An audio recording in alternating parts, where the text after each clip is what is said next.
Salut tout le monde, aujourd'hui je vais vous présenter notre application qui permet de vérifier les verres de garde-corps fixés avec 4 pinces, qu'on appelle GC4P. Je vais partager mon écran pour vous montrer ça.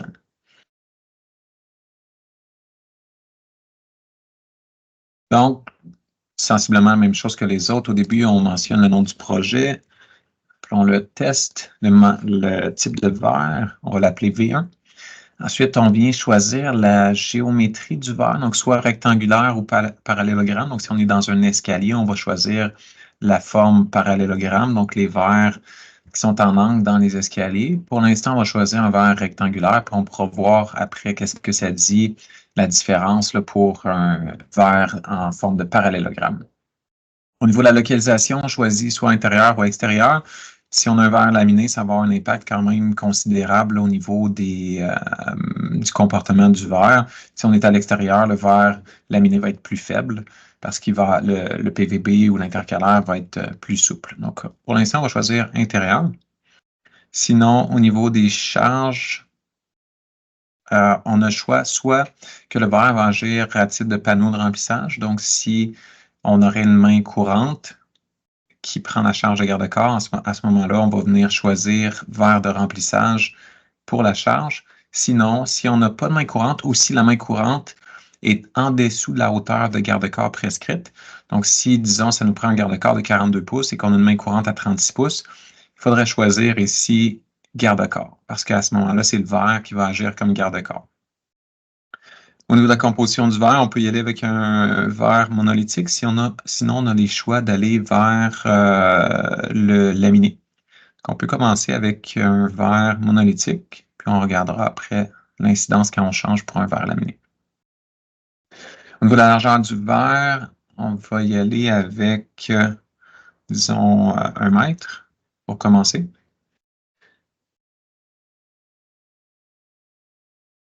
Puis sinon, la hauteur, elle a été définie à 915 actuellement. Ça, c'est considérant un petit espace sous le verre. Donc, on a un verre, disons, là, qui se terminerait à 42 pouces par rapport au plancher avec un certain espace en dessous, qui donnerait plus ou moins 915. Quoique, en réalité, ça serait probablement un petit peu plus que ça, mais ça n'aura pas une grande incidence là, si jamais on a un verre qui est un petit peu plus haut, si disons il fait 1 mètre de hauteur au lieu de plus ou moins 915. Ici, en fait, on vient sélectionner à savoir si on a des encoches au niveau des pinces. Je ne sais pas si on peut le voir ici. En fait, oui, c'est l'image qu'on a ici. Donc, ça, c'est le type d'encoche qu'on appelle les finger notch. Donc, ça, c'est pour supporter le poids des verres. Ça, c'est nécessaire pour les verres, à moins qu'il y ait des pinces qui soient positionnées dans le bas du verre. Si on a 4 pinces qui sont en fait 2 de chaque côté, on va avoir besoin, pour au moins une des pinces de chaque côté, d'avoir une encoche comme ça et d'avoir la tige avec la garniture autour qui va permettre de supporter le poids du verre.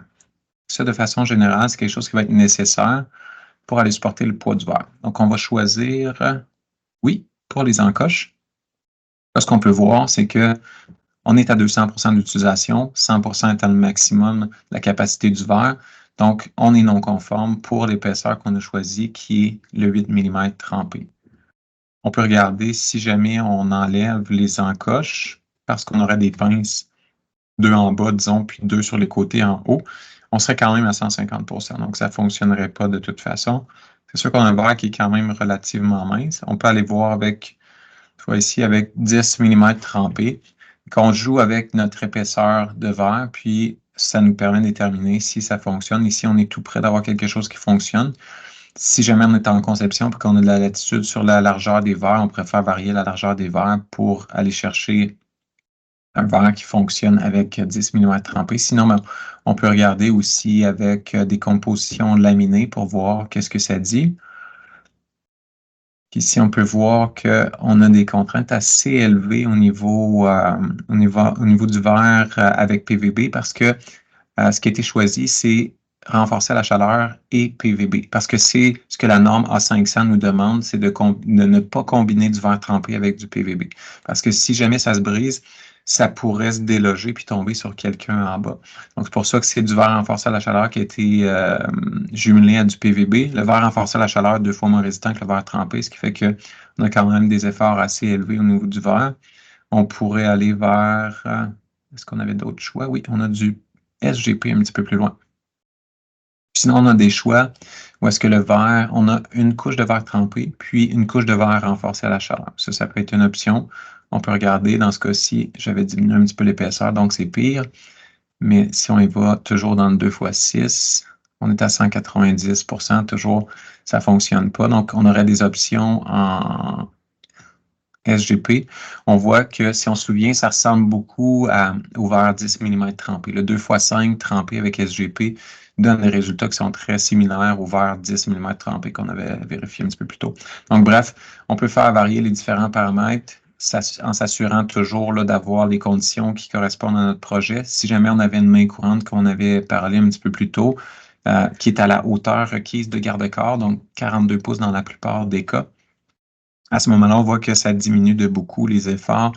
Bref, ça coupe en deux plus ou moins les efforts sur le verre, ce qui fait du sens parce que la charge pour les panneaux de remplissage est la moitié de la charge de garde-corps. Au final, on peut imprimer le rapport. Une fois qu'on a les résultats souhaités, on peut enregistrer ça dans notre dossier de projet. On peut aussi consulter le guide de l'utilisateur pour avoir un petit peu plus d'informations. C'est ce qui complète le tutoriel pour aujourd'hui. Merci.